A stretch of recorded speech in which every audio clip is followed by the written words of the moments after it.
So we've been talking about loneliness this morning. It's a real You were just thing. having a conversation with somebody who's they're living it, having to be by themselves in the middle of the night, 3 o'clock in the morning awake, Yeah, just staring at the clock staring at the ceiling. for hours. Right.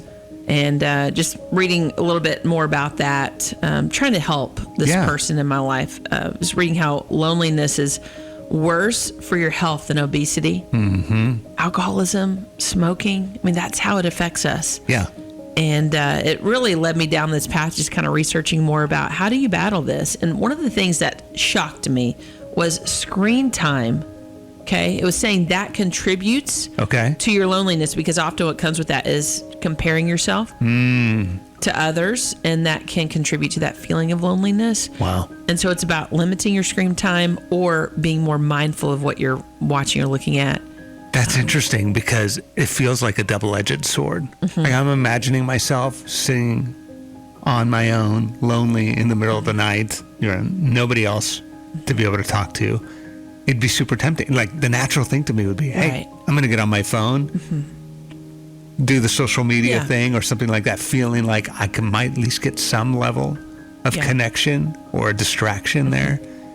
And yet it feels like that's probably the trap of the whole thing. One of the best things you can do is get your mind active, and really reading is a great way to do it. And then also just self-care, and it could be nutrition, it could be getting exercise, Sure. anything like that. But and we'll talk more about that. But that was Yeah. just one of those things that stood out to me that I would not have said to someone if they Right. said they're dealing with loneliness. My first reaction would be, well, reach out to someone, Right, you right, know, right. And not everyone has that Yeah. really strength to do that in those deep, dark pits of loneliness. But I would not have said, well, limit your social media. Right. I wouldn't have said that. But, No. but it does contribute to that feeling Yeah. of loneliness. And that's one of the things we did talk about is like our feelings don't always reflect reality. Right. Because what has happened with this particular person is that feeling of loneliness has taken them to a road of hopelessness. And are things really hopeless Yeah. right now? Like, let's see if that's real.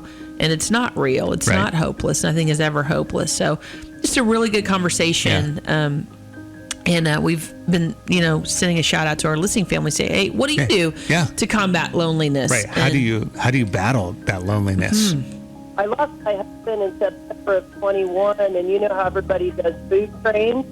I said, I don't need a food train, I need a friend train. Wow. And so what they did for the next 6 weeks, somebody would come and sit with me for maybe a half hour. We would have dessert together, or we'd have a little small meal together. Boy, it was an amazing thing to help through that transition. That's a really, really good idea. I've never heard of that. A friend train. Yeah. Yeah, that's the thing you need. I mean, obviously we need food, those kind of things. Yeah.